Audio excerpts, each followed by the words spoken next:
데살로니가전서 5장 1절에서 11절.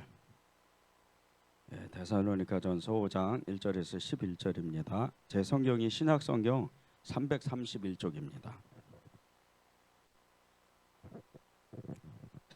다 찾으셨죠? 우리 한 절씩 교독하겠습니다. 형제들아, 때와 시기에 관하여는 너희에게 쓸 것이 없음은 주의 날이 밤에 도둑같이 이룰 줄을 너희 자신이 자세히 알기 때문이라. 그들이 평안하다 안전하다 할 그때에 임신한 여자에게 해산의 고통이 이름과 같이 멸망이 갑자기 그들에게 이르리니 결코 피하지 못하리라. 형제들아, 너희는 어둠에 있지 아니하매 그날이 도둑같이 너희에게 임하지 못하리니. 너희는 다 빛의 아들이요 낮의 아들이라. 우리가 밤이나 어둠에 속하지 아니하나니. 그러므로 우리는 다른 이들과 같이 자지 말고 오직 깨어 정신을 차릴지라. 자는 자들은 밤에 자고 취하는 자들은 밤에 취하되 우리는 낮에 속하였으니 정신을 차리고 믿음과 사랑에 호신경을 붙이고 구원의 소망에 투구를 쓰자. 하나님이 우리를 세우심은 노하심에 이르게 하심이 아니요 오직 우리 주 예수 그리스도로 말미암아 구원을 받게 하심이라. 예수께서 우리를 위하여 죽으사 우리로 하여금 깨어 있든지 자든지 자기와 함께 살게 하려 하셨느니라. 함께 읽겠습니다. 그러므로 피차 권면하고 서로 덕을 세우기를 너희가 하는 것 같이 하라. 아멘. 하나님의 말씀입니다. 지난주에 이어서 예수님의 재림을 기다리며 두 번째 시간입니다. 예수님의 재림을 기다리며 두 번째 시간, 지난주하고 비슷한 맥락의 말씀인데 오늘은 약간 이제 조금 다른 주님의 메시지가 있습니다. 주님의 재림을 기다리며 이 말씀만 이렇게 들어도 우리가 주님의 재림을 묵상하고 또 생각만 해도 정말 이렇게 마음이 얼마나 떨리는지 모릅니다. 주님의 재림을 기다리며 여러분이 관계되어 있는 여러분을 중심으로 나를 중심으로 우리 가족들 그리고 우리 형제 자매들 또 내 이웃들 예수님의 이름을 부르는 사람은 여러분과 함께 손에 손을 잡고 주님의 그 날, 주의 날, 하나님의 그 날에 주님이 재림하여 오시는 그 날에 여러분의 손을 잡고 모든 사람이 여러분이 아는 모든 예수 믿는 사람들이 함께 주님 앞에 들려가는 겁니다. 주님 앞에 나아가는 거죠. 그것을 생각만 해도 그것을 묵상만 해도 얼마나 큰 감격인지 모릅니다. 내가 아는 이 예수 믿는 형제 자매들 또 내가 아는 이웃 사람 또 내가 아는 직장 동료가 예수님의 이름을 부르기만 하면 하나님 앞에 같이 간다. 이거보다 더 놀라운 일이 어디 있어요? 우리가 정말 이런 대단한 어떤 SF 영화를 정말 이렇게 과학이나 우주나 이런 그런 영화들을 SF 영화들을 보면 대단하잖아요. 그냥 이런 끝없는 광활한 우주선이 날아가서 정말 신비로운 이런 경험들 체험들을 이렇게 하는데 그보다도 더 훨씬 놀라운 체험이 이 재림입니다. 이루 말할 수 없죠. 사람의 생각과 말 또 사람의 어떤 글로서는 사람의 말로서는 이 영광을 도저히 기록할 수 없는 그런 엄청난 순식간에 일어나는 그런 일입니다.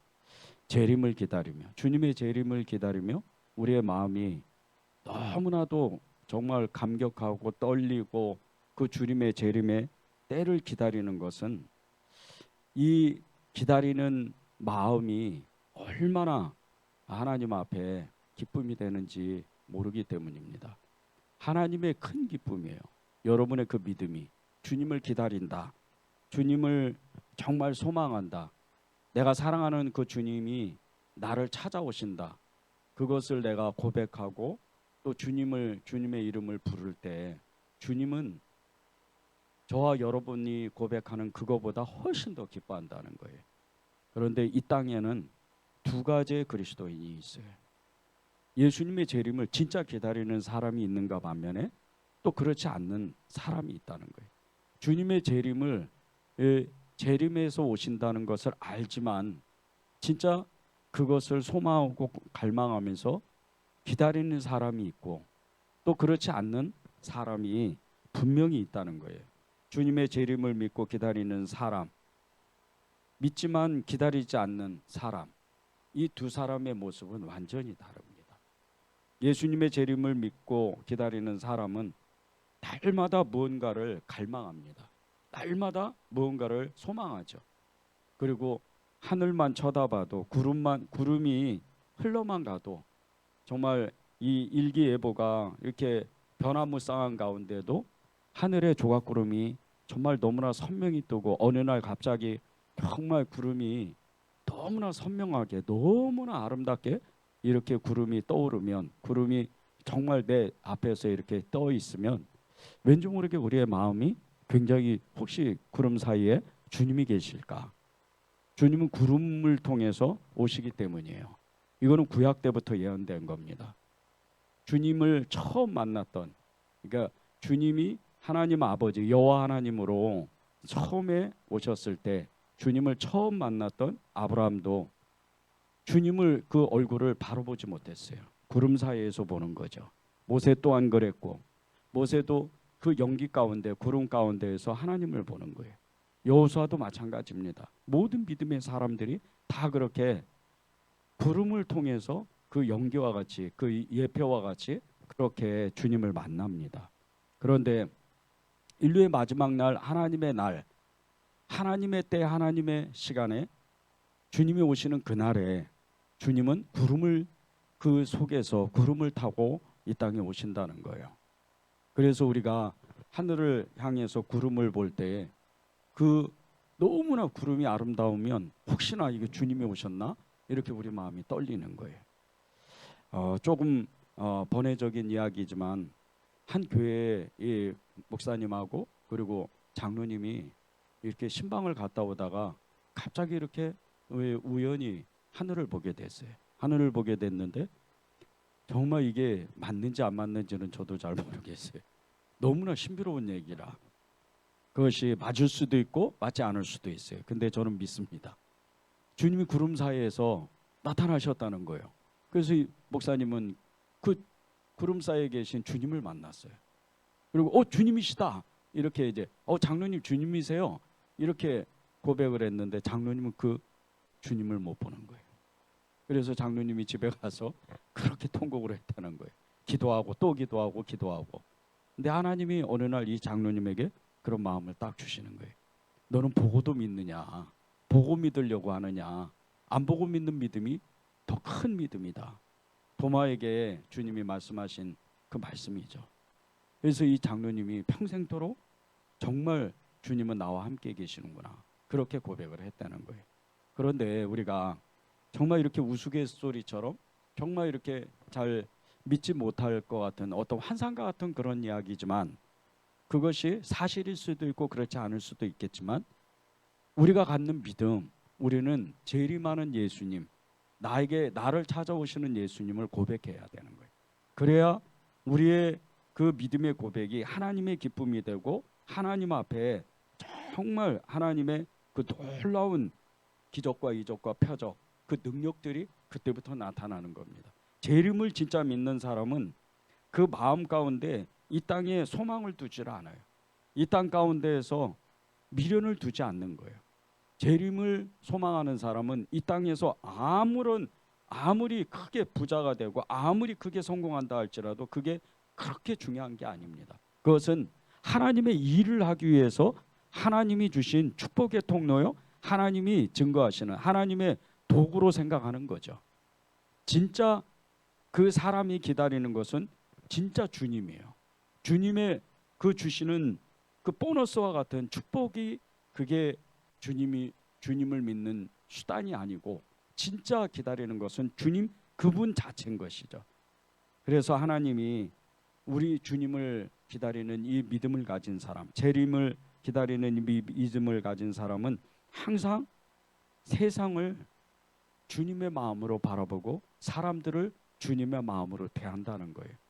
그래서 세상 사람들이 그 재림을 기다리는 재림의 신앙을 가진 사람들에게 이 사람은 믿는 구석이 있구나, 이렇게 이야기를 하는 거예요. 이 사람은 진짜 믿는 사람이구나, 이 사람은 예수님의 속한 사람이고 예수님의 사람이구나, 그렇게 믿는 겁니다. 그런데 반대로 예수님의 재림을 알고는 있지만 믿지 않는 사람은 똑같은 믿음을 갖는 것 같은데도 결정적인 그 순간에 결정적으로 어떤 일을 선택해야 될 때, 세상과 하나님을 선택하게 될 때 꼭 가운데서 머뭇머뭇한다는 거예요. 그렇다고 그 사람이 세상에 빠져서 악한 일을 하고 죄악의 길을 가는 건 아니에요. 아직 아닙니다.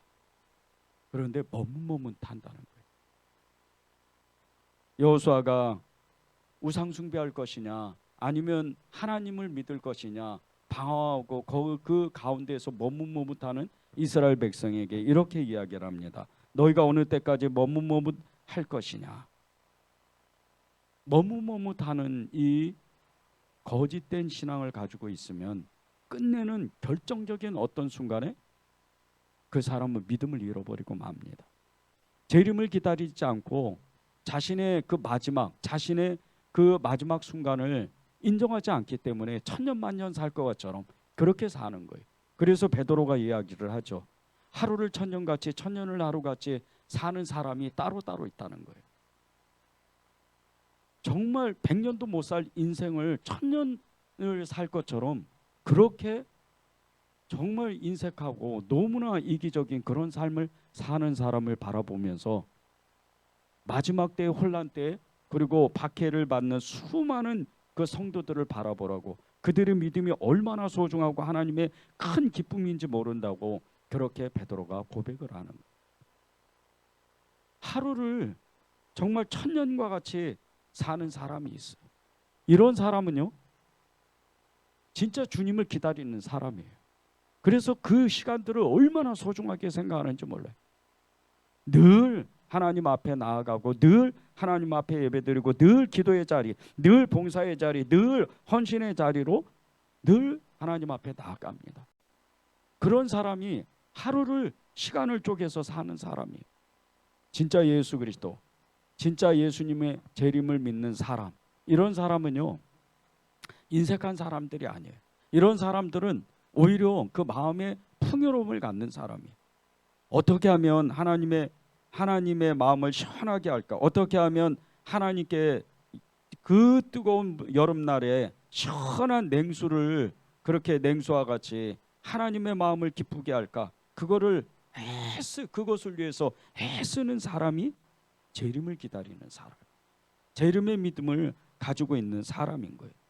주님이 바라고 원하는 그 방향으로 늘 한결같이 한 길을 따라서 주님이 좁은 문으로 들어오라고 그러고 길이요 진리요 생명이 되신 예수 그리스도 그분을 따라오라고, 그 발자취를 따라오라고 그렇게 말씀하시는 그 사람들, 그렇게 주님이 칭찬하시는 그런 제자들의 길을 가는 사람들이 재림을 기다리는 사람들이에요.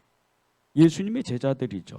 사사기 2장에 보면요 여호수아와 장로들 이 하나님을 정말 뜨겁게 만나고 기적과 이적과 표적을 경험했던 이 여호수아를 중심으로 그 이스라엘의 장로들, 하나님을 만났던 이 장로들이 다 죽고 나서 이스라엘 백성들이 너무나도 정말 어찌할 바를 몰라요. 바로 하나님께 이렇게 하나님께 어떻게 살아야 됩니까? 어떻게 하나님을 믿어야 됩니까? 어떻게 말씀대로 살아야 됩니까? 이렇게 여쭤봐야 되는데 그러지를 않아요.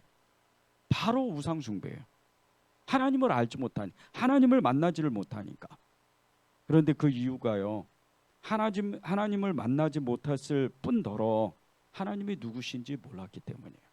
하나님이 어떤 분이신지 몰랐기 때문에 이 사람들은요 그 조상들에게 자신의 그 부모들을 통해서 그 또 조상들을 통해서 십계명을 받았어요. 그리고 이 600가지가 넘는 이 율법을, 이스라엘을 향한 백성들을 향한 하나님의 율법을 다 알고 있는 사람들이에요. 그런데 지식으로 알고 있는 것과 실제 자기가 체험하고 경험하고 만나는 그것은 완전히 다르다는 거예요. 이 이스라엘 백성들이 하나님을 만나지 못했을 뿐더러 하나님이 누구신지를 알지 못하니까. 일계명에 말씀하시잖아요. 나 외에 다른 신들을 섬기지 말라. 그런데 그 뒤에 말씀하시는 게 바로 나는 질투하는 하나님이다. 불의 하나님이라는 거예요. 불의 심판을 가지고 있는 하나님이라는 거예요. 하나님 앞에 다른 불을 드렸던 엘리와 나답과 엘리후는 정말 이 아론의 두 아들은요, 그 자리에서 죽어버려요. 하나님의 다른 불을, 하나님이 말씀하신 그것을 순종하지 않고 자기 마음대로 사니까. 그런 하나님이에요. 하나님이 얼마나 어미하시고 얼마나 거룩하시고 얼마나 그분이 위대하신지 몰라요. 그분은 천지 창조주시기 때문에. 그런데 그 하나님을 알지 못하니까 하나님 앞에 전심을 다하지 못하는 거예요. 우리가 기다리는, 우리가 사랑하고 우리가 믿는, 우리가 따르려고 하는 예수님, 그분이 누굽니까? 그분은 지금 하나님 아버지의 보좌 우편에 그분은 하나님과 똑같은 그 모습으로, 그 위엄으로, 그 영광으로 우리를 내려다보시고 이 땅의 모든 인간의 역사를 다스리고 계신 분이. 그분 앞에 가면 하나님은 사랑이시다. 맞습니다. 그러나 그분 앞에 가면 감히 설 수 있는 사람이 아무도 없어요. 아브라함이 그랬죠. 모세가 그랬죠. 바울이 그랬죠. 바울은 눈까지 멀었어요. 구름 위에 나타나시는 그 바울아 바울아, 사울아 사울아, 내가 왜 나를 핍박하느냐, 그 음성을 듣고 주님을 보자마자 눈이 멀어버리는 거예요. 그분이 예수님이에요. 우리가 믿는 예수님을 너무 쉽게 믿으면 안 됩니다. 우리가 믿는 예수님을 너무 사랑에 치우쳐서 내가 연약해도, 내가 죄를 져도, 내가 하나님 뜻대로 안 살아도 하나님은 용서하실 거야. 물론 맞기도 하지만 틀리기도 해요. 하나님은 끝없이 사랑하시고 용서하시는 분이 맞아요. 그런데 진정한 회개를 한 사람에게 하나님은 사랑을 주시고 용서를 주시는 거예요. 그런데 그렇지 않고 끊임없이 자기 생각, 자기 마음대로 그 하나님을 외면하고 예수님을 따르지 않고 그렇게 자기 마음대로 살으려고 하는 사람은 하나님 앞에 온전하지 못해요. 이런 사람은 재림을 기다리는 사람이 아닙니다. 이런 사람은 재림주 예수 그리스도, 그분을 믿지 않는 거예요. 우리는 어떤 사람들이에요? 여러분은 어떤 사람들입니까? 여러분은 하나님과 예수 그리스도, 그분을 알 뿐더러 그분을 믿는 사람이에요. 하나님을 알고 예수 그리스도를 아는 사람, 하나님을 알고 예수 그리스도를 믿는 사람, 그 사람들이 바로 여러분들이에요. 우리가 아는 예수님이 어떤 분이에요? 우리가 아는 예수님이 어떤 분이세요? 우리의 영혼의 구원과 우리를 구원하셨잖아요. 우리 영혼을 구원하신 분이에요. 여러분의 그 육신조차도, 그 죄악으로 물들어 있는 죄로 가득한 그 육신조차도 하나님은 너무 사랑하셔서 우리 영혼뿐이 아니에요. 우리가 치우치면 안 됩니다. 초대교회에 펠라기우스라고 영지주의자들이 있었어요. 자기 마음대로 사는 거예요. 그냥 육신을 자기 마음대로 해보는 거예요. 이 영지주의자들을 굉장히 조심해야 돼요. 우리의 구원은 전인적인 구원이에요. 우리의 모든 삶이 구원된 거예요. 그리고 우리의 삶뿐 아니고 우리의 자녀도 나 때문에 예수 그리스도를 믿는 거예요. 이게 전인적인 구원이에요. 우리의 육신에 죄가 가득하지만 하나님 앞에 감히 나갈 수 없지만 우리의 영혼뿐만 아니라 우리의 육신, 이 죄로 가득하고 이 죄의 껍데기를 도저히 벗어낼 수 없는, 벗을래야 벗을 수 없는 이 죄의 악의 육신조차도 예수님은 우리를 구원하신 그분이에요. 그리고 십자가의 고난과 부활, 그 십자가의 고난과 부활을 경험하신 분이 예수님이세요. 십자가의 모든 고난, 여러분이 아무리 힘들어도요, 사방의 우겨쌈을 다 당하고 도저히 마귀가 내가 그 쳐놓은 이 철옹성 같은 칭칭 감아놓은 도저히 빠져나갈 수 없는 진흙가와 같은 이 너무나 어두운 터널과 같은 이 죄악의 터널도요, 십자가의 능력이면 그냥 벗어져요. 십자가의 그 말씀 한마디면, 십자가의 그 피 한 방울이면 그냥 벗어져요. 그분이 예수님이에요. 부활, 이루 말하다. 이거는요, 이건 두 번 얘기하면 안 돼요. 계속해서 우리가 부활을 믿어야 돼요. 우리가 가지고 있는 신앙은 부활의 신앙. 우리가 부활을 믿기 때문에 우리가 이 썩어져 없어질 육신이 갑자기 호련히 주님의 모습으로 변한다는 그 믿음을 갖는 거예요. 그 부활의 믿음을 가지면 우리가 육신도 이깁니다. 죄도 이겨요. 왜 못 이겨요? 주님이 우리 안에 계시는데 그 부활의 능력이 우리 안에 머리에서 발끝까지 우리의 영혼뿐더러 우리의 그 죄악된 육신을 다 붙들고 있는데 그분이 예수님이에요. 부활의 주님, 그분이 예수님이신 거예요. 그리고 마지막으로 재림하여 오시는 예수님. 하늘에서부터 내려오시잖아요. 하늘에서부터 내려오신다는 것은 그것은 이 땅을 다스리신다는 뜻이에요. 만유를 창조하시고 만유를 다스리시고 만유 가운데 계시고 만유 위에 계시는 그 주님, 그분이 하늘에서 내려오시는 거예요. 내려오실 때마다 이 땅의 모든 하나님의 창조물은 하나님의 이름으로, 예수님의 이름으로 다 다스림을 받는 거예요.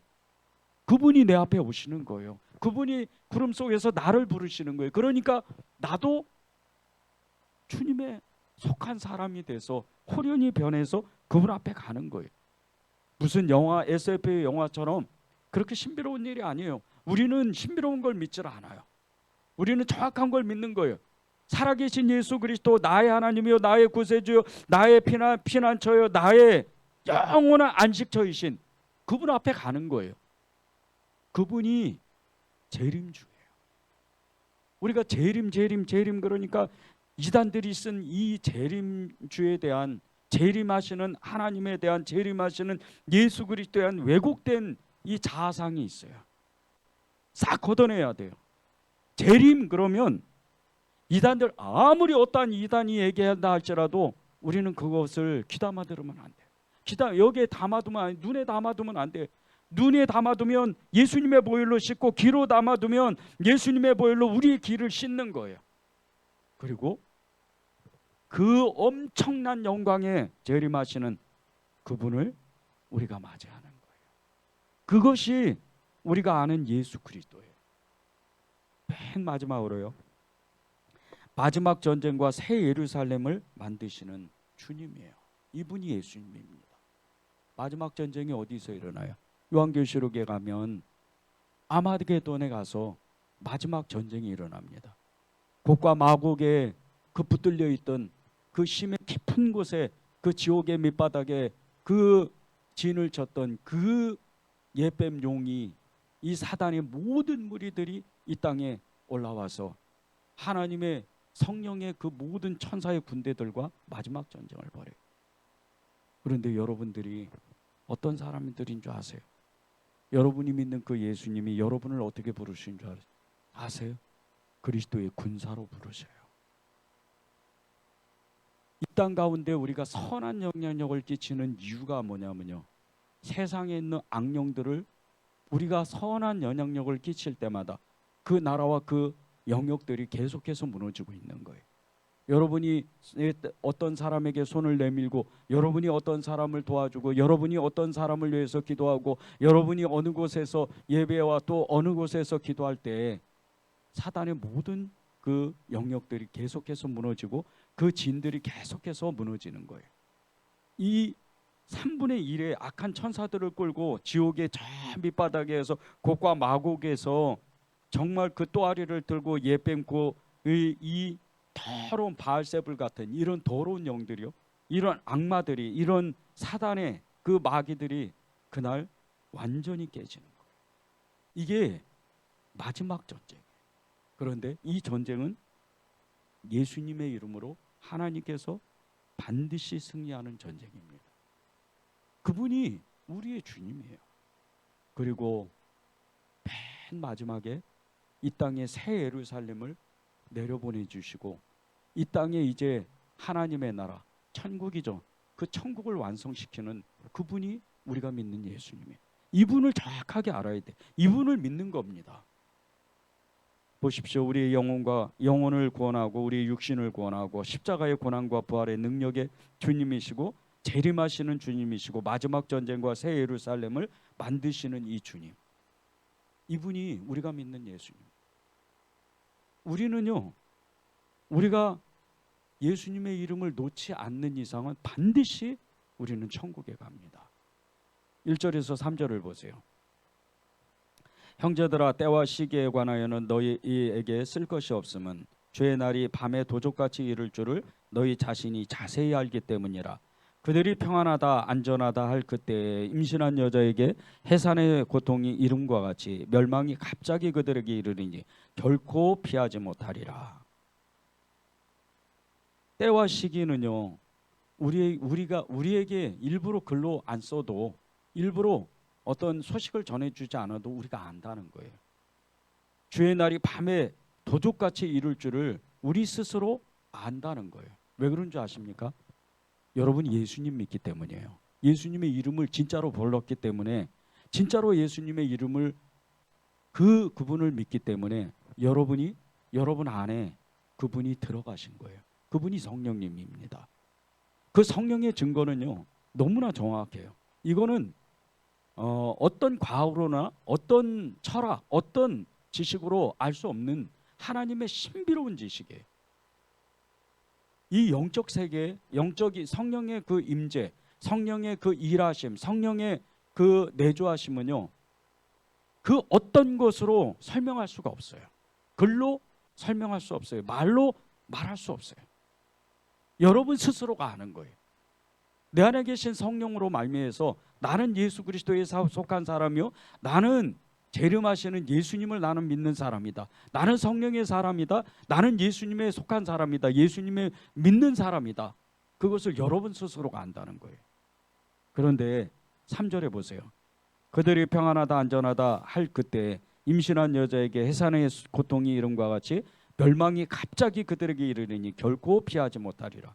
그런데 예수님을 알지 못하는 사람들, 예수님을 모르는 사람들은요, 그냥 세상의 그 영에 이끌려서 세상에 계속해서 끌려서 하는 거예요. 그렇게 세상에 끌려 살다 보니까 평안하다 안전하다 그렇게 사는 거예요. 그래서 아침에 일어나서 일 나가서 하루 종일 일하고 밤에 또 집에 와서 밥 먹고 잠을 자는 거예요. 세상적인 세상의 영에 끌려서 하루하루를 그렇게 살다 보니까 갑자기 임하는 그날을 알지 못하는 거예요. 물론 여기서 갑자기 임하는 그 주님의 재림의 역사를 우리는 거의 못 봅니다. 그런데 우리 개개인의 마지막 날이 있다는 거예요. 이 날이 갑자기 와요. 갑자기 오는 거예요. 공교롭게도 요즘에 저는 계속해서 장례식장을 다녀요.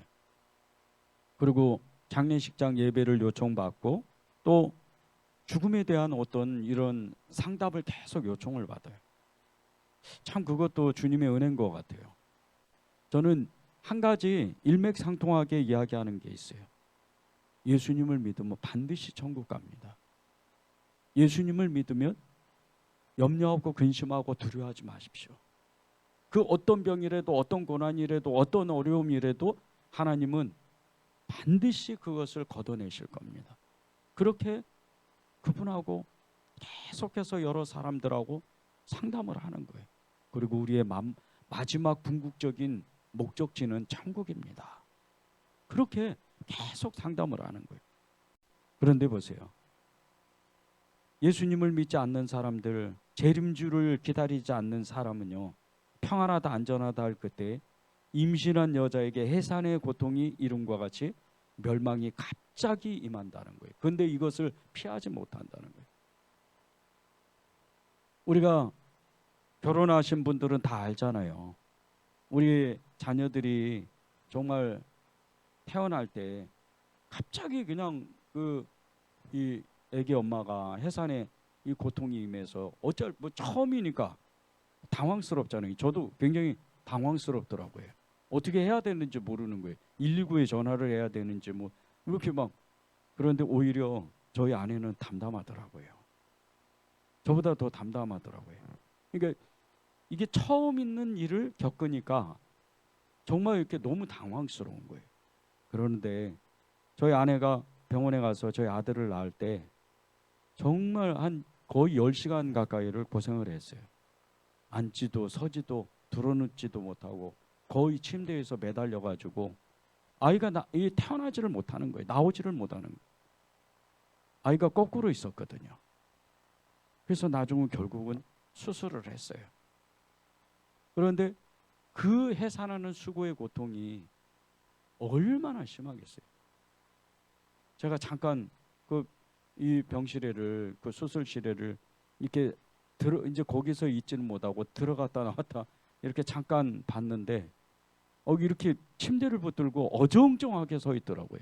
근데 그거를 몇 시간 또 나중에 들어보니까 몇 시간 서 있었다는 거예요.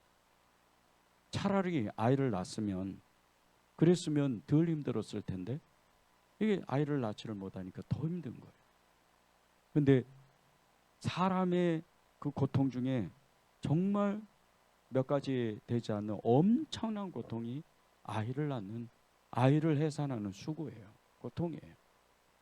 그런데 그 고통이 순식간에 이보다 더 큰 고통이 임한다는 거예요. 예수님을 믿지 않으면. 이때는요, 요한계시록에는 어떻게 기록이 되어 있냐면요, 이때는 산아 나를 가려라, 바위야 나를 가려라, 그렇게 이를 악물고 이를 갈면서 하나님을 보지를 않으려고 해요. 왜? 그 고통이 너무 심하니까. 황충이 정말 이 사람의 형상의 모습이 이 짐승과 같은 짐승떼가 끝없이 그를 찌르고 그 괴롭히고 온몸에 그냥, 욥이 그렇게 그런 경우를 많이 당해봤잖아요. 욥이 악창이 들어서 그게 하루 이틀이 아니에요. 수년 동안이에요. 길거리에서 자는 거예요. 완전히 노숙인보다 훨씬 더 심해요. 그리고 기와장으로 길거리에 있는 그 돌로 너무 가려우니까 자기의 몸을 긁는 거예요. 그런데 그보다 더 심한 고통이 마지막 때 임하는 거예요. 이 고통은 견디질 못해요. 예수님의 이름을 부르지 않는 사람, 예수님을 믿지 않는 사람은 견디지 못합니다. 끝내는 이를 갈면서 스스로 지옥으로 떨어지는 거예요. 주님을 기다리지 않았기 때문에, 주님을 믿지 않았기 때문에, 재림하시는 예수님을 믿지 않았기 때문이에요. 그런데 이런 일들이 순식간에 다가온다는 거예요. 2019년도 12월 그 중순이죠. 중국 우한시에서 발생한 이 코로나 바이러스. 이 코로나 바이러스가 발병했을 때요, 처음에 이 코로나 바이러스가 발병했을 때만 해도 이것이 전 세계에 그렇게 공포를 줄 줄은 몰랐어요. 불과 몇 달 만에, 두세 달 만에 전 세계로 퍼져나가는데 정말 아무도 예상하지 못하고 온 전 세계 그 각 나라마다 문들을 꽉꽉 닫고 비행기가 아예 안 뜨는 거예요. 공포에 휩싸이는 거예요. 죽음의 공포가 나라들마다. 정말 교회도 비껴나가지 못했어요. 교회 안에서도 두 가지 믿음이었어요. 이 코로나 왔을 때. 한 사람은 죽으면 죽으리라 하고 나는 예배드리겠다. 그리고 나오는 사람이 있는가 반면에 또 한쪽에서는 교회 가면 코로나 걸려서 죽을 수도 있다 해가지고 벌벌 떨었어요. 물론 두 가지 다 하나님이 그것을 다 붙잡아 주십니다. 첫 번째 믿음도 귀한 믿음이지만 두 번째 믿음도 그렇게 나쁜 믿음은 아니에요. 왜? 자기 자신을 사랑하고 지켜야 되잖아요. 예수 믿는 사람으로서 믿음을 지켜야죠. 그런데 우리의 양심이라는 게 있단 말이에요. 우리의 양심 가운데에서는요, 내가 하나님 앞에 두려워했는지, 내가 죽음을 무서워했는지, 그것은 자신만 알아요. 저는 그때 저도 무서웠어요. 목사지만 무서웠습니다. 그런데 제가 무서워하는 그 무서움은 죽음이 아니었어요. 이러다가 교회 무너질까? 교회가 문 닫는 거 아니야? 이런 두려움이 임하더라고요. 저는 혼자 예배를 드릴 때 2020년도 초에 예배 드릴 때 하나님 앞에 이 자리에서 새벽 기도를 하면서 그렇게 늘 기도했어요. 죽는 건 두렵지 않습니다. 무섭습니다. 죽는 것도. 그런데 두렵지 않아요. 왜? 그건 주님이 부르시면 갈 거니까. 그런데 교회 문 닫는 건 너무 무섭습니다. 살려주세요. 그렇게 기도했어요. 이 코로나가 순식간에 몇 달 만에 전 세계 국가를 패닉 상태로 만들었을 때 이 백신이 언제 나올지도 모르고 정말 이 약이 언제 나올지도 몰라서 모든 사람을 다 서로를 경계하는 거예요. 그러니까 온 세상이, 교회도 거기에 빠지지는 않죠. 온 세상이 마치 이 마귀가 세상을 다스리는 것처럼, 세상을 붙잡은 것처럼 그런 모습이 일시적으로 되었어요. 그때 진짜로 예수님을 따르고 믿는 사람들, 교회, 정말 수많은 교회들이죠. 이 수많은 성도들, 수천만의 이 성도들은요, 집에서, 교회에서 혼자 기도하기 시작했어요. 그 기도가 지금 교회를 지킨 거예요. 많은 사람들이요, 이것을 정확하게 몰라요. 교회를 위해서 누군가가, 교회마다 기도하는 사람이 있습니다. 누군가가 교회를 위해서 기도한 거예요. 누군가가 지역을 위해서 기도했고, 누군가가 도시를 위해서 기도했고, 누군가가 국가를 위해서 기도했고, 누군가가 하나님의 나라를 위해서, 전 세계를 위해서 기도한 거예요. 이게 뭐인 거예요? 사단의 역사는요, 계속해서 역사하지 못해요. 왜? 그것은 이미 십자가에서 승리하신 예수님, 그분이 있기 때문이에요. 그분의 이름을 부르면 세상 가운데에서요, 아무리 큰 능력이 있고 아무리 엄청난 일이 벌어지고 이 코로나뿐 아니고 더한 것이 온다 하더라도 하나님이 이 세계를 지킬 수밖에 없어요. 왜? 마지막 때 주님이 오셔야 되기 때문이에요. 3절을 다시 한번 읽겠습니다. 그들이 평안하다 안전하다 할 그때에 임신한 여자에게 해산의 고통이 이름과 같이 멸망이 갑자기 그들에게 이르르니 결코 피하지 못하리라. 아무도 이 코로나 팬데믹을 예상하지 못했지만 갑자기 코로나가 임하고 또 그 발생했을 때 그 공포 중에, 어마어마한 공포에 빠진 그 중에 정말로 그것을 정말 이 하나님의 때를 위해서 기도하는 이 중보 기도자들, 이 기도자들을 통해서 지금 교회가 지금 부흥하고 있는 거예요. 사실은 지금요, 전 세계적으로 기도하는 교회들, 성도들이 얼마나 많이 일어나는지 몰라요. 지난 이 코로나 때문에 2년 반 동안 전 세계에서 약 1,500만 명이 추산이에요. 1,500만 명 가량이 사망했다고 하더라고요. 그런데 보세요.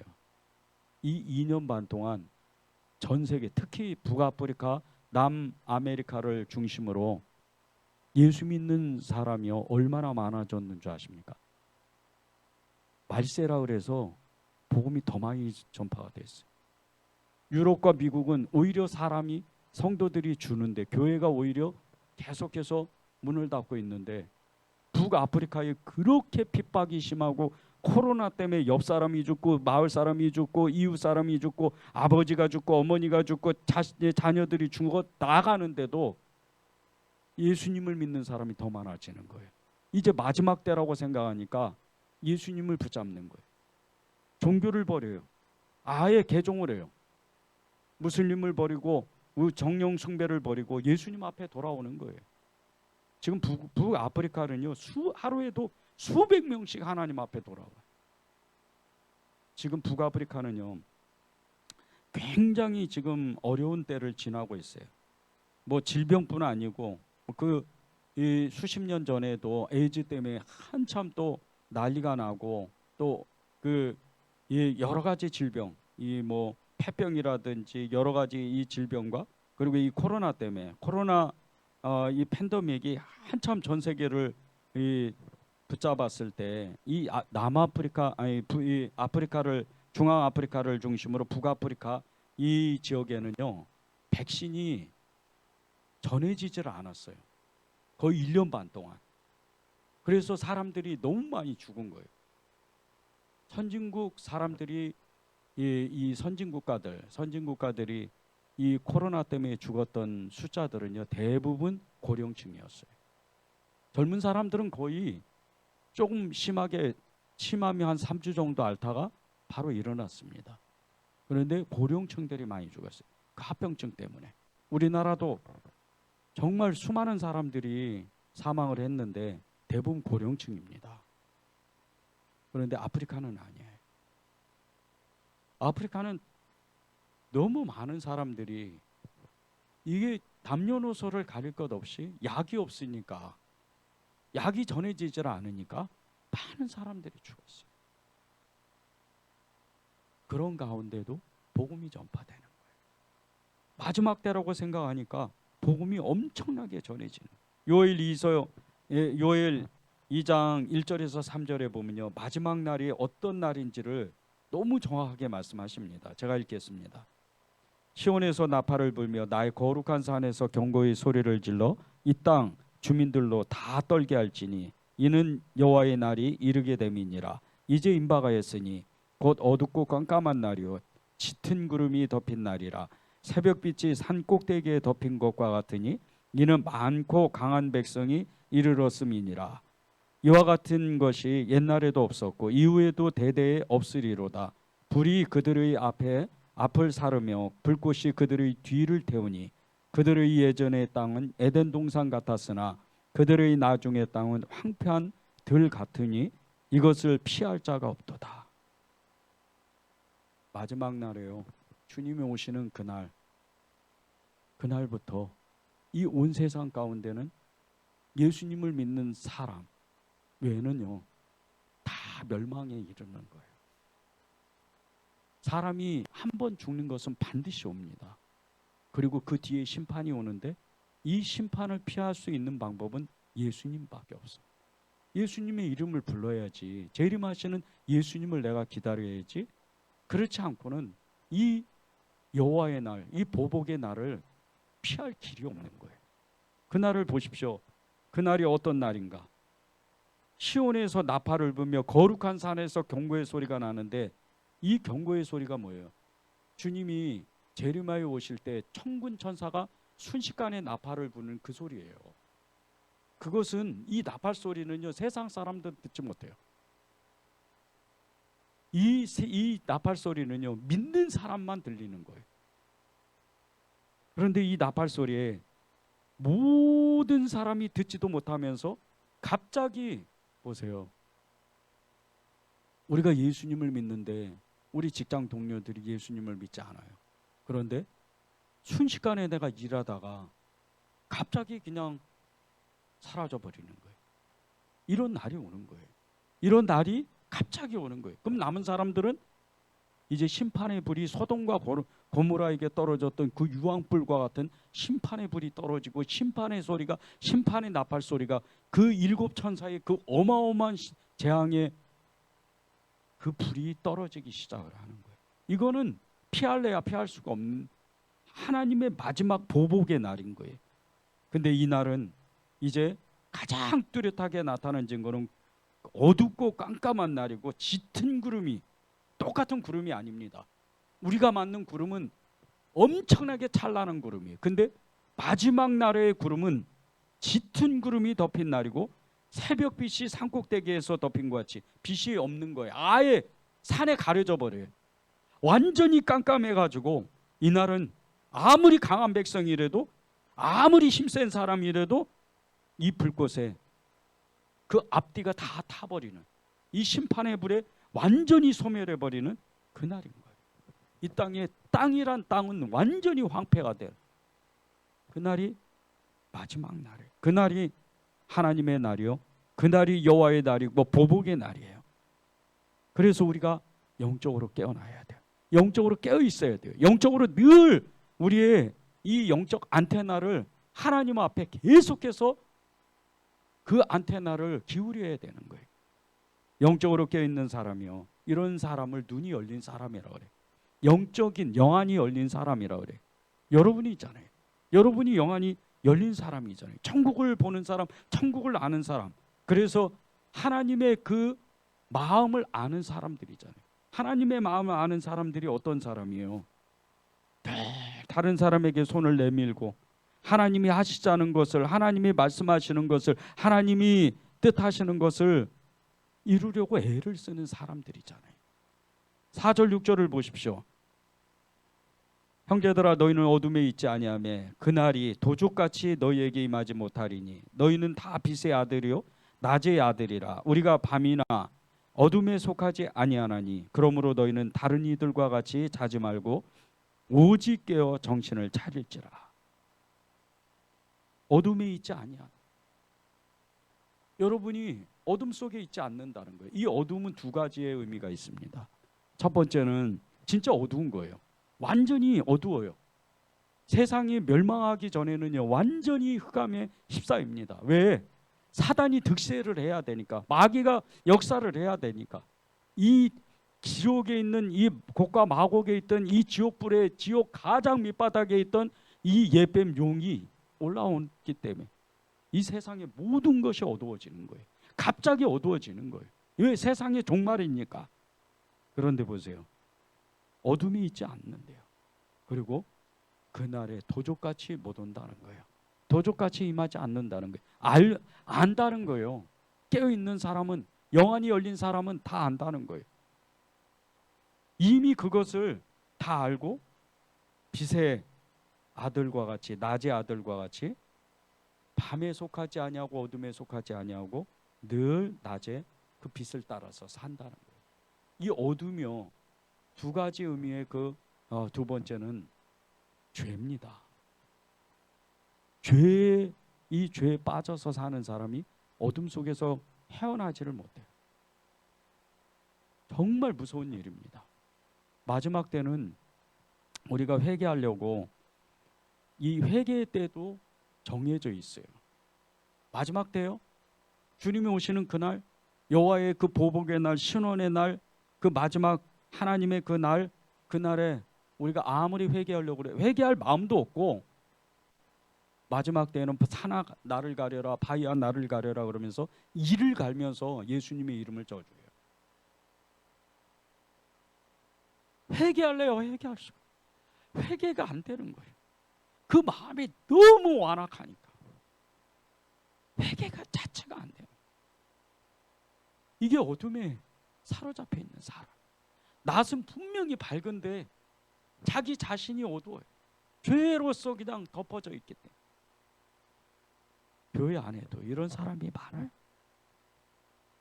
예수님의 이름을 부른다고, 천국 간다고, 그렇게 자기가 예수님의 그 말씀대로 선한 영향력을 끼치지 않고 오히려 인색하고 정말 이기적인 삶을 사는 사람이 너무 많아요. 그런데 그 양심에, 자기 양심은 알아요. 마지막 날에는요, 영안이 열린 사람, 영적으로 깨어 있는 사람, 예수님의 재림을 기다리는 사람은요, 천국에 대한 강한 열망이 있어서 늘 그 길을, 그 문을 두드리려고 끊임없이 그 길을 달려가는 거예요. 끊임없이 그 길을 좌로나 우로나 치우치지 아니하고 그 어떤 세상의 소리, 사람의 소리도 듣지 않아요.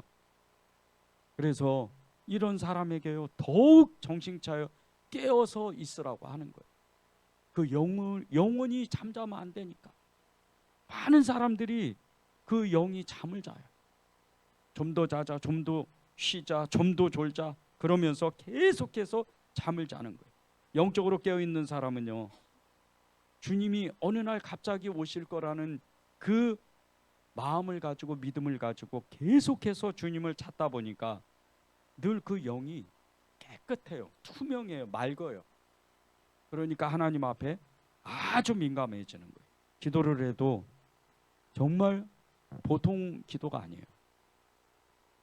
옆에 이렇게 그 사람이 기도하는 걸 옆에 가서 이렇게 보면요, 정말 이 사람의 기도는 진짜 이루어질 것 같다, 이런 사람이 있어요.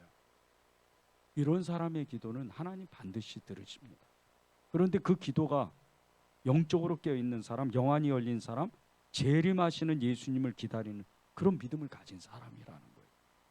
이런 사람이 여러분 주변에 있으면 빨리 옆으로 가서 그 사람의 손을 잡고, 그 이성은 안 되고요, 동성끼리 꽉 손을 잡고 함께 기도합시다 하면서 그렇게 기도하는 게 좋아요. 왜? 그 사람의 믿음이, 그 사람의 성령의 역사가 나에게도 전해질 거니까. 세상 가운데요, 주님은 계속해서 일하시는데 이 악령의 역사, 이 사악한 사탄의 역사도 지금 계속 활동합니다. 최근에 전 세계에서 일어나고 있는 일들을 가만히 이렇게 살펴보면서 기도를 하면요, 사단의 그 종이 되어서 사악함에 이를 데 없는 인간의 그 욕심, 욕망, 이것 때문에 온 인류에 지금 재앙이 임하는 거예요. 코로나 팬데믹, 이건 말할 것도 없잖아요. 사람이 만든 거예요. 무슨 뭐 사단이 만들어요. 사람이 만든 거지. 사람이 그것을 정말 무슨 바이러스를 시험하다가 잘못해서 유출이 돼버린 거잖아요. 사람이 만든 거예요. 결국은 사람의 욕심 때문에. 러시아와 우크라이나 전쟁, 이로 말할 수 없는 거예요. 영토 전쟁이잖아요. 미얀마 군사 쿠데타, 불과 10년 20년 전만 해도요, 거기에 민주화 운동이 일어난다고 한참 그랬던 나라가 이 미얀마예요. 아웅산 수치 여사가 이 미얀마의 영적 지도자잖아요. 그곳에 지금 군사 쿠데타가 일어난 거예요. 지금 군부들이 온 국민들을 다 잡고 지금 잡아다가 고문하고 죽이고 아예 억압하고 있는 곳이 이 미얀마예요. 근데 이 미얀마가 중국에 붙어서 중국의 그 도움을 받기 때문에 이 미얀마의 군부를 건드리지 못해요. 바로 중국에 붙어 있거든요. 사람의 욕심, 사람의 욕망 때문에 이런 일들이 계속 일어나는 거예요. 아프리카 니제르 최근에 군사 쿠데타가 일어났죠. 가봉에는 또 엊그저께 군사 쿠데타가 일어났죠. 가봉 군사 쿠데타는요, 거의 50년이 넘은 통치, 이게 아버지와 아들 대를 이어서 군사 통치를 하다가 그 부하에게 또 이 군사 쿠데타가 일어났어요. 난리가 났어요. 지금 이 아프리카, 중앙아시아 아프리카는요, 지금 굉장히 지금 위험한 지역이 됐어요. 이 니제르와 가봉의 군사 쿠데타는 사람의 욕심이에요. 자기가 권력을 갖고 싶은. 또 중국과 대만의 이 군사 충돌 위험성, 그리고 이 남한과 우리나라와 이 북한의 군사 충돌 이 가능성, 이것은요, 잘못하면 한 가지를 사람이 잘못 결정하면, 하여튼 저쪽이든 이쪽이든 잘못 결정하면 핵전쟁이에요. 다 인간의 욕심으로. 미국과 중국의 이 경제적 군사적 경쟁은요, 지역 국가주의와 패권주의, 이것이 지금 전 세계를 붙잡고 있는 거예요.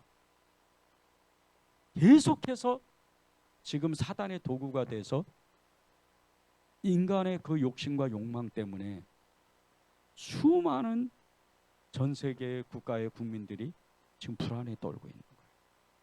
이게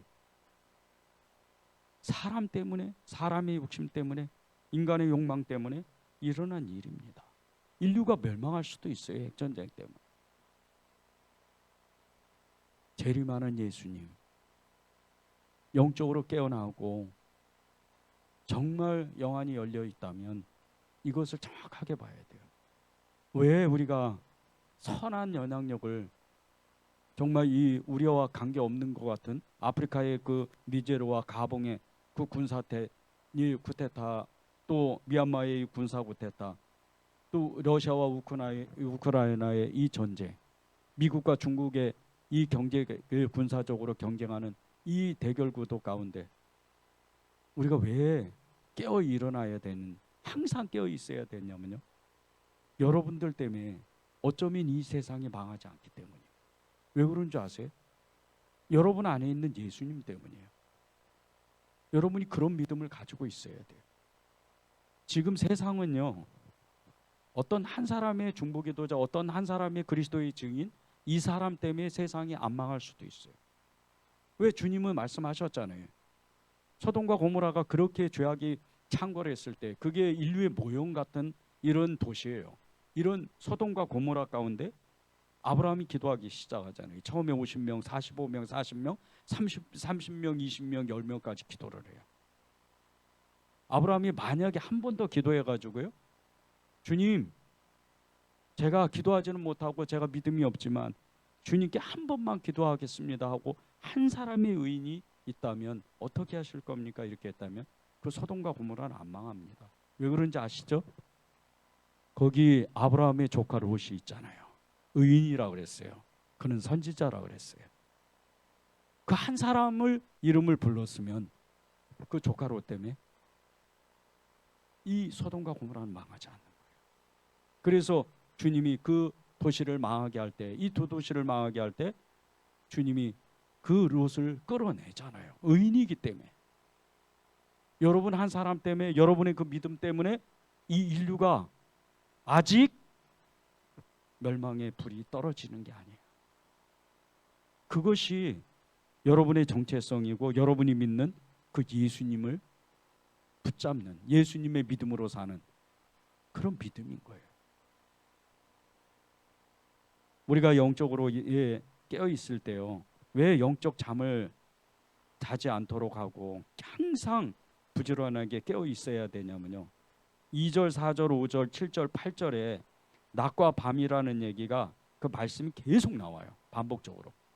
그런데 이 2절, 4절, 5절, 7절, 8절에 나오는 낮과 밤의 의미가 있다는 거예요.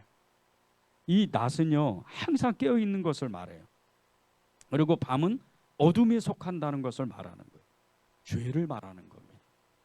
온 세상 가운데 지금 사단은 춤을 추고 있어요.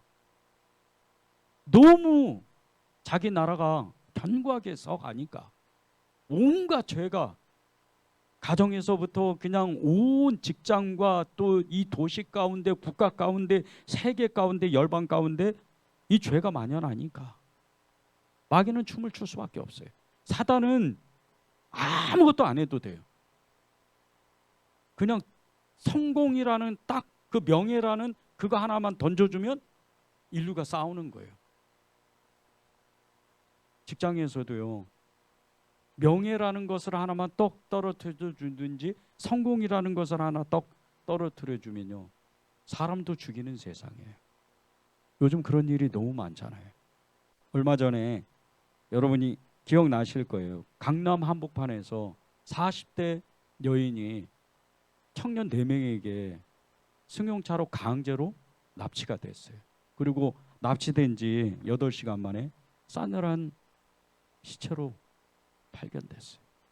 그런데 그 이유를 조사를 하고 그것을 그 범인들을 잡았는데 수사를 하고 나니까 이게 청부살인이라는 거예요. 그 코인 업체인가? 예. 그 업체에 관련된 사람인데 혹시나 돈이 많을까 봐 청부살인을 했다는 거예요. 그런데 그 여자분의, 죽은 여자분의 통장에는 700만 원밖에 없었다는 거예요. 지금 그런 세상이에요. 마귀가 지금 온 세상을요 어둡게 만들어요. 이럴 때 세상의 빛과 소금과 같이 주님이 말씀하신 것 같이 우리가 세상을 밝혀줘야 되는데 한 사람이 의인이 돼야 돼요. 주님을 기다리고 재림하시는 그 주님을 기다리는 그 믿음을 가져야 돼요. 여러분이 직장생활 열심히 하고 또 교회에서 봉사하고 헌신하고 사랑하고 이웃에게, 가난한 사람을 찾아가서 이웃에게 주님의 사랑을 나눠주는 것은요, 세상을 밝히는 거예요. 세상을 정말 환하게 만들고 빛의 그 역사를 만들어내는 거예요. 이것이 한 사람이 하는 일은 너무 작은 것 같지만 이 작은 불들이요 모이면 큰 불을 만듭니다. 엄청난 큰 불을 만들어요. 부흥. 끊임없이 누군가 기도하겠죠. 그러면서 부흥이 일어나요. 그러나 또 한 가지의 부흥은 뭔지 아십니까? 기도의 불도 있지만 교회 안에서 사랑의 불이 일어나고 이웃사랑의 불이 일어나기 시작하면 교회를 통해서 세상이 밝혀져요. 교회의 궁극적인 목적은요, 세상의 구원이에요. 우리만 구원되는 게 아니에요. 온 세상이 구원되는 게 재림하시는 주님이 그날 오시기까지 주님이 그 직전에도 말씀하시는 게 온 세상을 구원하라는 거예요. 그게 우리의 부르심이고 우리의 재림하시는 예수님을 우리가 부르고 그분을 따르는 그 믿음이라는 거예요. 그런데 그것을 사단이 이미 잘 압니다.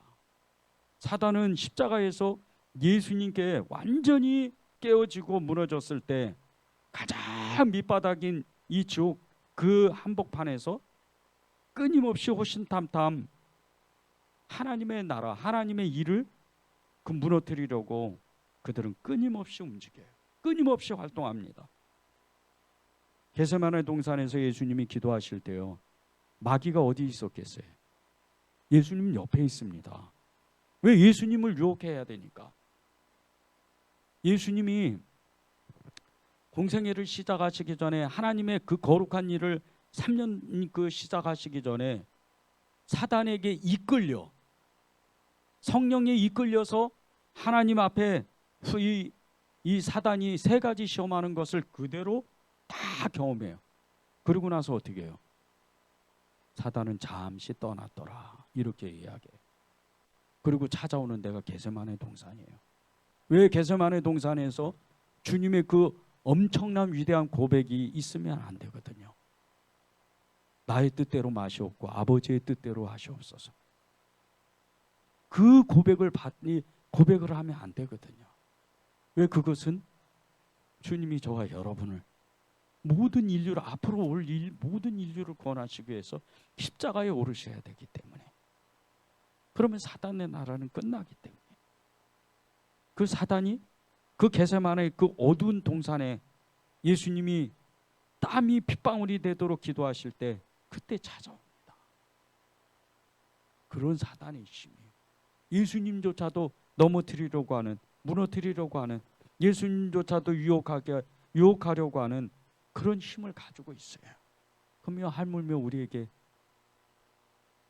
진짜 어떻게 보면 예수님을 잃어버리는 한순간, 예수님을 놓치는 한순간, 그때부터 사단의 밥이 되고 마는 거예요. 사단의 종이 되고 마는 거예요. 그래서 영적으로 항상 깨어 있어야 돼. 늘 부지런하게 깨어 있어야 된다는 거예요. 깨어 있는다, 이건 잠을 안 잔다는 게 아니에요. 물론 이제 오늘 말씀 끝에 가면 밤이나 낮이나 깨어 있으라는 말씀이 있어요. 근데 이게 무슨 잠을 자지 않고 깨어 있으라 이런 말씀이 아니에요. 자다가도 우리는 자면서도 영이 깨어 있는 거예요. 스며들다는 말이 한때 유행한 적이 있었어요. 스며들다. 다 아시죠? 스며들다. 근데 이 스며든다는 거는요, 요즘 그 이단들의 그 형태를 보면 아주 이 말이 너무나 정말 아주 교묘하게 진짜 스며드는, 이 사단의 진짜 교묘한 방법이에요. 요즘 이단들이요, 예수님 믿는 사람을 아주 타겟을 잡아요. 마음이 교회에서 상처받는 사람들, 그리고 또 성도와 성도에 상처받는 사람들, 이런 사람들을 은근히 이렇게 찾아가요. 그리고 엄청난 무한한 아주 친절을 베풉니다. 그만한 사랑이 없을 정도로. 광명의 천사가 정말 이 사단이 광명의 천사로 이 분하는 것처럼 그런 모습으로 너무나 무한 친절을 베푸는 거예요. 그리고 전화번호를 딱 따요. 그리고 뒤로 물러나요. 자기가 활동 안 해요.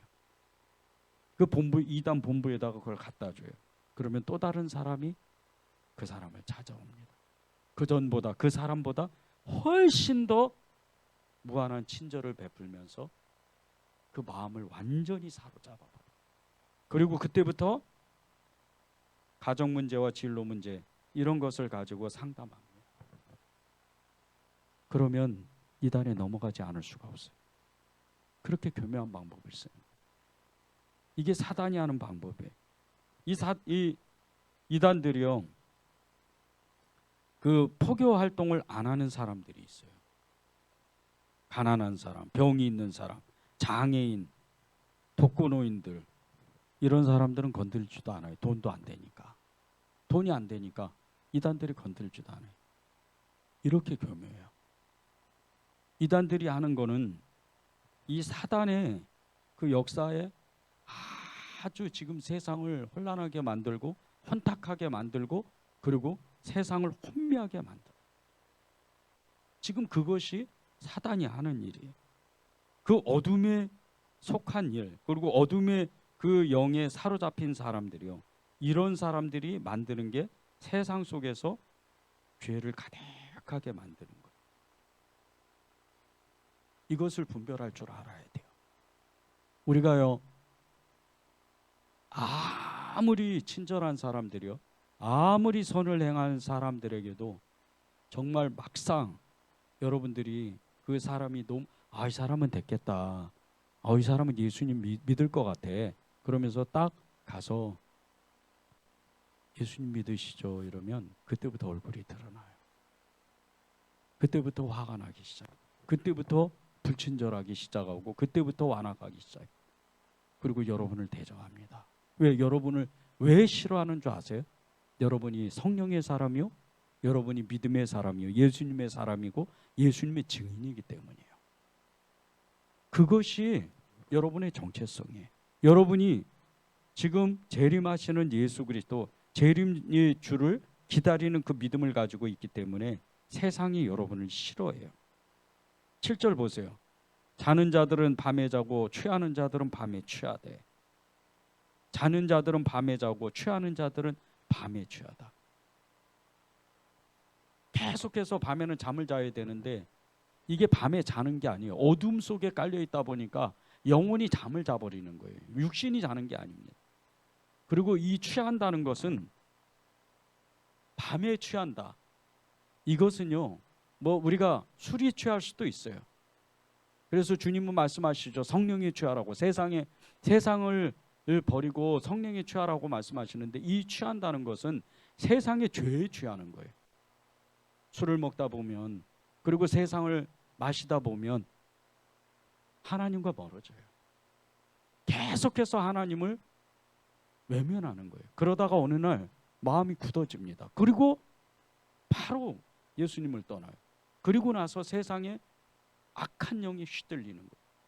그리고 주님이 늘 경계하라고, 늘 깨어있으라고 말씀하시는 것 중에 하나가, 그 마음 속에서 악한 영이 떠나서 이 물없는 곳으로 그렇게 돌아다니다가 다시 돌아와 보는 거예요.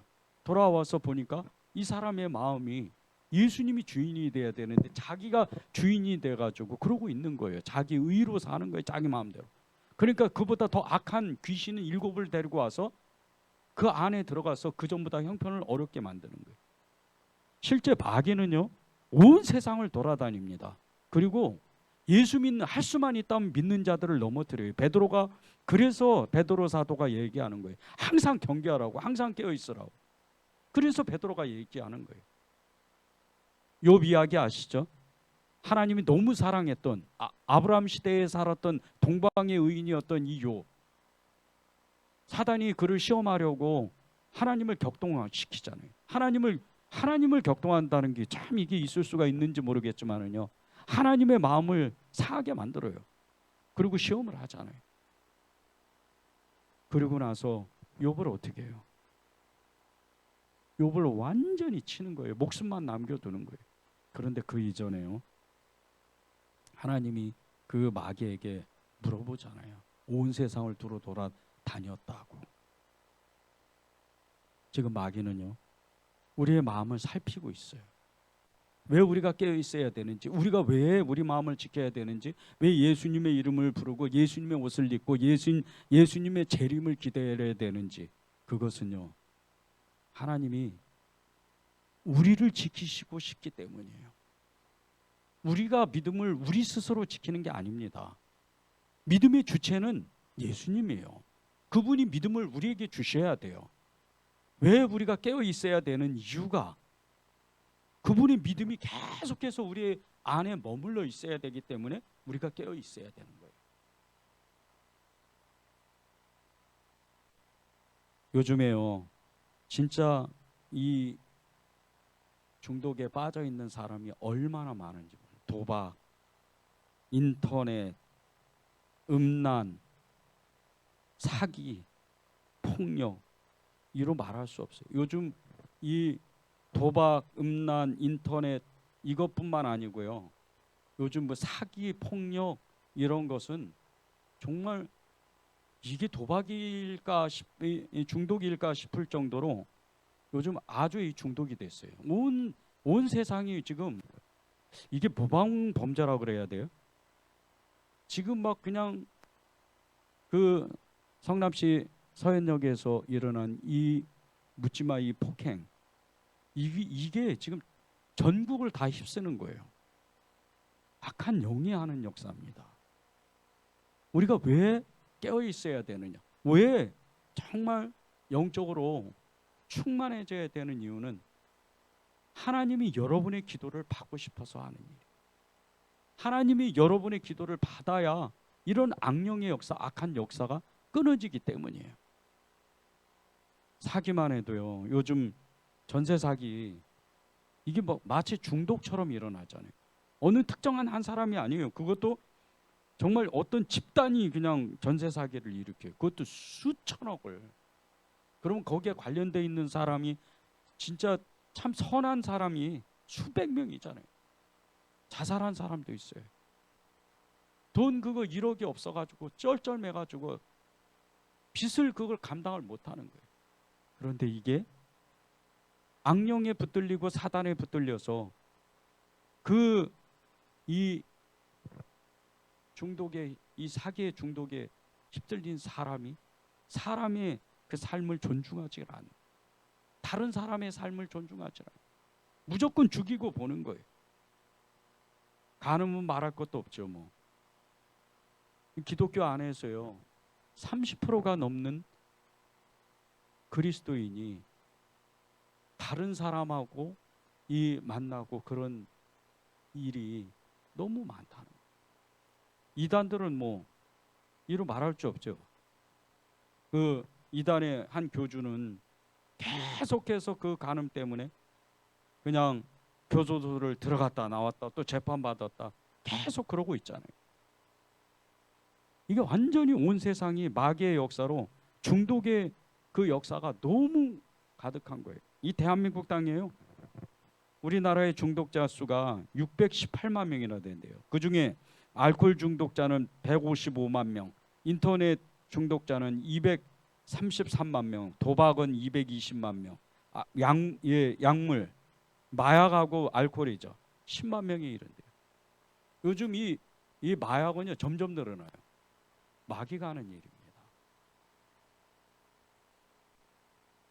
정말 깨어서 기도해야 돼요. 깨어서 우리가 정신을 차리고 눈을 부릅뜨고 깨어 있어야지만 우리를 통해서 마귀가 활동을 못하는 거예요. 8절 보세요. 우리는 낮에 속하였으니 정신을 차리고 믿음과 사랑의 오신경을 붙이고 구원의 소망에 투구를 쓰자. 이제 하나님이 우리에게 왜 깨어 있어야 되니, 깨어 있으면서 우리가 어떤 무기를 가져야 되는지 주님 말씀하셔요. 세 가지입니다. 처음에 믿음이에요. 오직 예수 신앙, 재림을 기다리는 이 믿음을 가져야 돼요. 두 번째는 사랑의 호신경을 가져야 돼요.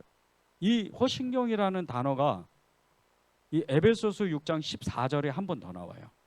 거기에는 의의 호신경이라고 그래요. 의인들의 호신경. 근데 이 호신경이 어떤 거냐면요. 로마 시대 때 로마 군인들이 이 적군과 싸울 때, 전쟁할 때 이 가슴에다가 구리 이 장색을 붙여요. 그래서 칼이나 이런 화살 같은 게 이렇게 이제 가슴 쪽에 이제 급소잖아요. 이 가슴 쪽을 보호하는 거예요. 그래서 칼을 맞거나 화살을 맞아도 안전하게 이 구리 장색으로 여기를 갑옷을 만들어요. 이게 호신경입니다. 그와 같이 우리에게는 사랑의 호신경을 항상 우리 가슴에 담아두어야 된다는 거예요. 그래서 사랑을 자꾸 나눠주고 사랑을 실천하면 이렇게 악령의 역사, 세상의 어두움의 역사, 죄의 역사가 점점 끊어지는 거예요. 여러분 때문에. 최근에 우리 교회에서 이제 노숙인 사역을 2년째 지금 하고 있는데 어느 그 똑같은 이제 노숙인이에요. 그런데 조금 이렇게 자기 자신을 이렇게 좀 관리하고 이렇게 다른 노숙인을 도와주는 이런 분이 계세요. 근데 그분이 저한테 이렇게 얘기하시더라고요. 목사님이 거기 모란에 찾아가고 여기 지금 이렇게 노숙인들을 섬길 때 분위기가 완전히 달라졌어요. 사람들이 왠지 모르게 희망을 가지고 그리고 또 교회 팀을 기다려요. 무슨 얘기냐면요, 우리가 하는 일은 너무나 작은 일 같지만 그 작은 섬김과 봉사로 인해서 세상에 따뜻한 마음을 전해준다는 거예요. 소망이 없고 하루하루 그저 살아가는 이 사람들이 우리가 주는 이 작은 물품들 받으면서, 그 물품도 중요하죠. 근데 그거보다 자신들을 사랑하고 섬기고 자신들을 생각해 주는, 자신들을 위해서 기도해 주는 그 사랑을 느끼는 거예요. 이게 세상을 밝히는 거예요. 그분이 또 이렇게 얘기를 했어요. 목사님, 저녁에는 가지 마십시오. 모란에. 혹시나가 저녁에 요즘 해괴한 사건들, 또 험한 사건들이 많은데 목사님 다칠 수도 있어요. 저를 생각해서 걱정해주고 그런 말을 하는 거잖아요.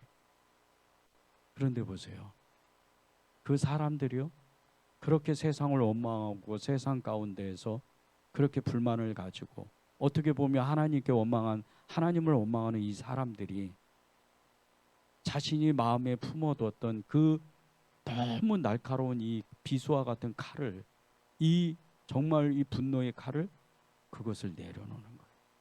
그게 사랑입니다. 사랑의 호신경을 늘 우리가 이웃을 위해서 가지고 있어야 돼요.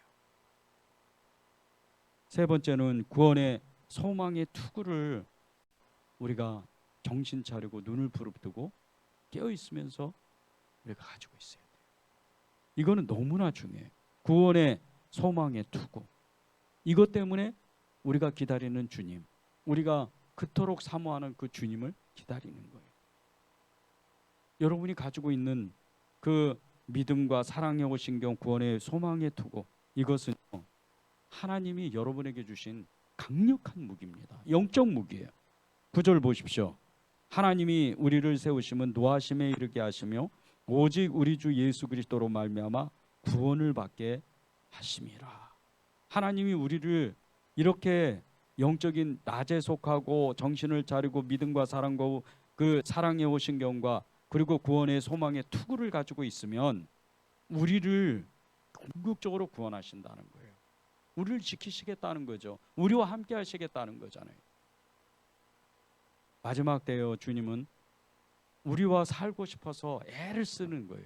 주님이 우리가 주님으로 살기를 원하는 것보다 주님이 우리와 살고 싶어 하시는 것이 훨씬 더 주님이 원하시는 거예요.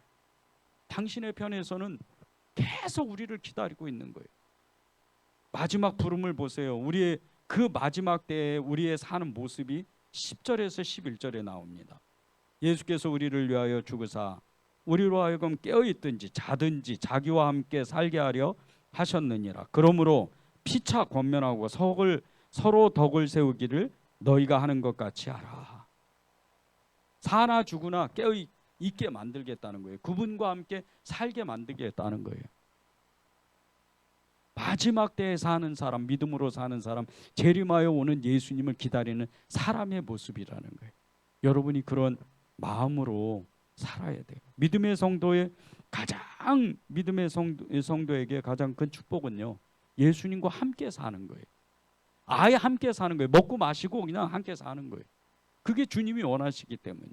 이게 주님과 함께 살다가 주님과 함께 자다가 주님과 함께 먹고 마시고 있다가 주님과 함께 생활하면 그 언제 끝에 주님의 날에 그 하나님의 날에 재림하시는 그날에 나는 호련히 주님 앞에 가는 거예요. 이게 영적으로 육신적으로 제자들이 주님께 받은 축복입니다. 12제자들이 그런 축복을 받았. 지금 12제자들이 어디에 있어요? 주님 보좌 우편에 베드로를 중심으로 지금 거기에 그 12제자들이 다 거기에 있는 거예요. 유다는 저 지옥 밑바닥으로 갔죠. 그리고 마띠아가 그 자리를 대신해서 갔잖아요. 저는 그 말씀을 보면요, 늘 그런 소망이 생겨요. 하나님, 제가 마띠아가 되기 원합니다. 정말 그것을 소망하고 갈망하고, 유다는 그 자리를 버렸지만 정말 마띠아는 그것을 소망하고 하나님 앞에 정말 애쓰니까 그렇게 하나님의 그 우편에 계신 예수 그리스도의 뒤편에서 주님을 보자 하는 사람이 됐습니다. 이 마띠아가 그 자리를 어떻게 얻은 줄 아십니까? 이 경쟁자가 있었어요. 경쟁자가 있었는데 이 마띠아는요, 예수님을 정말 3년 동안 따라다니면서 모든 걸 다 하는 거예요. 전심을 다했어요.